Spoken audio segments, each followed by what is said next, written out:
Assalamualaikum warahmatullahi wabarakatuh. Waalaikumsalam warahmatullahi wabarakatuh. Pada kesempatan kali ini, saya akan menjelaskan tentang poligami dalam ajaran Islam. Ini ada pengertian poligami. Secara etimologi, poligami berasal dari bahasa Yunani, yaitu poli yang berarti banyak dan gamen yang berarti kawin. Dalam terminologi Islam, poligami dikenal dengan istilah ta'adud az-zaujat yang merujuk pada praktik pernikahan seorang laki-laki dengan beberapa perempuan dalam waktu yang bersamaan, dengan batasan maksimal 4 orang istri. Sini ada klasifikasi pernikahan berdasarkan jumlah pasangan. Yang pertama ada monogami. Jadi monogami ini pernikahan antara satu orang laki-laki dengan satu orang perempuan.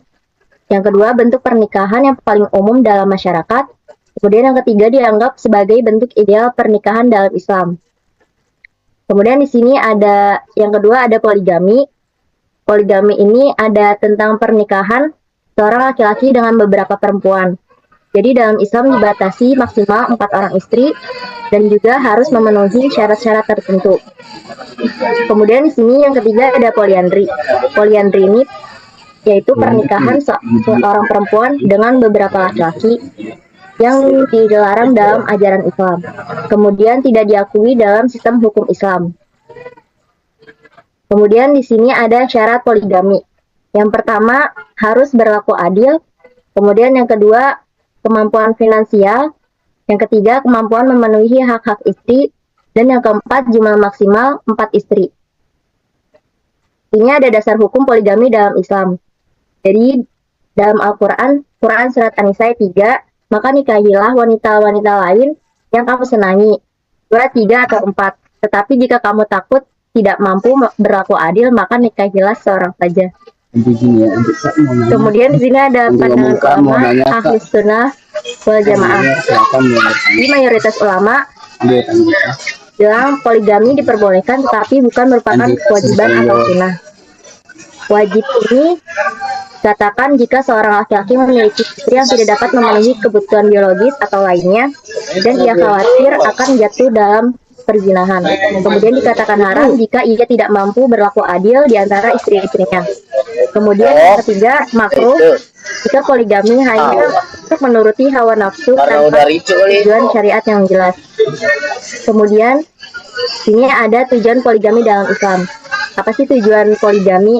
Yang pertama itu bisa memenuhi tanggung jawab sosial. Kemudian yang kedua menjaga keseimbangan kebutuhan biologis. Yang ketiga meningkatkan perlindungan terhadap perempuan. Ini ada hikmah poligami, yaitu ada alternatif solusi bagi masalah sosial seperti janda dan yatim, ketidakseimbangan jumlah pria dan wanita, kemudian menguatkan silaturahmi antara keluarga besar. Ini ada tantangan dalam poligami. Tantangannya itu adalah kesulitan berlaku adil, resistensi sosial, dan juga konflik sosial.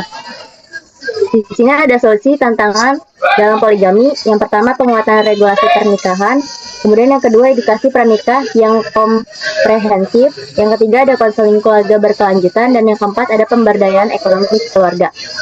Nah di sini kesimpulannya poligami dalam Islam merupakan keringanan yang diperbolehkan dengan syarat dan ketentuan yang ketat. Jadi praktik ini bukan merupakan kewajiban ataupun anjuran, melainkan sebuah solusi untuk kondisi-kondisi tertentu dengan syarat tujuan utama dapat berlaku adil. Dari sini ada yang ingin ditanyakan? Kak, mau nanya Kak?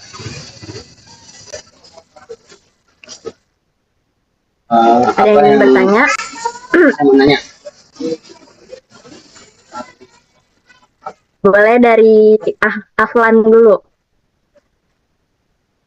Apa yang biasanya menjadi motivasi utama seorang untuk memilih poligami?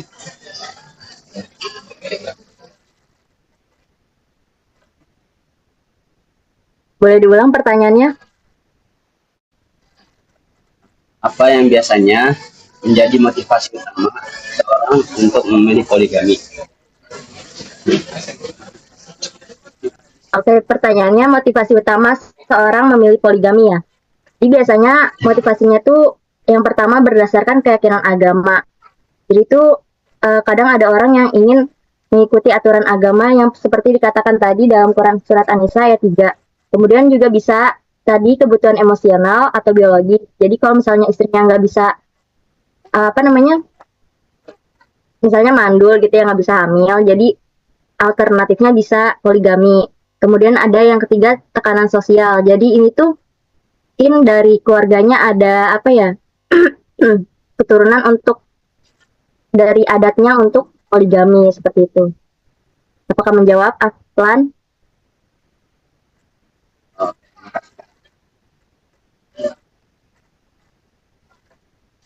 Oke.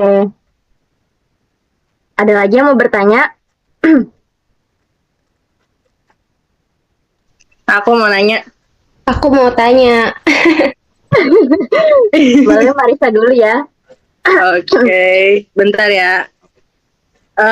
Pertanyaannya itu, apabila ada istri yang tidak ingin dipoligami, apakah menjadi halangan bagi suaminya untuk menuju surga? Sedangkan ada statement bahwa istri yang mau dipoligami adalah itu bisa menuju surga, gitu.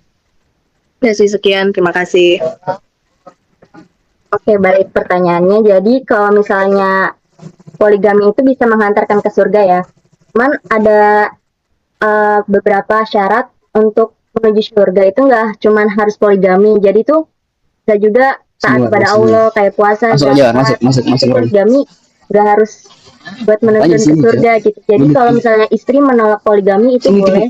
Nggak tanya cewek semua boleh saja karena itu juga sudah hak seorang istri. direkam nggak sih? Iya, gue rekam. Jawab Marisa. Lagi gue rekam dari tadi. Iya, dari tadi gue. Boleh. Ada yang bertanya? Dari Aku mau tanya. ya dipotong aja. Boleh. Apa hukumnya jika istri menolak poligami sedangkan suami memaksa ingin berpoligami? Oke, jadi pertanyaannya, istri menolak tapi suami maksa ya? Iya, lagi. Jadi kalau misalnya suami istri tuh boleh nolak. Jadi istri tuh mempunyai hak buat menolak poligami. Sedangkan suami tidak boleh memaksa istri. Jadi salah satu caranya itu pertama-tama ajak diskusi antara suami dan istri. Karena dikhawatirkan ada ketidakharmonisan di antara mereka. Terus semisalnya nggak bisa, diajak diskusi bareng, diajak ke mencari solusi jalan tengahnya. Kalau semisalnya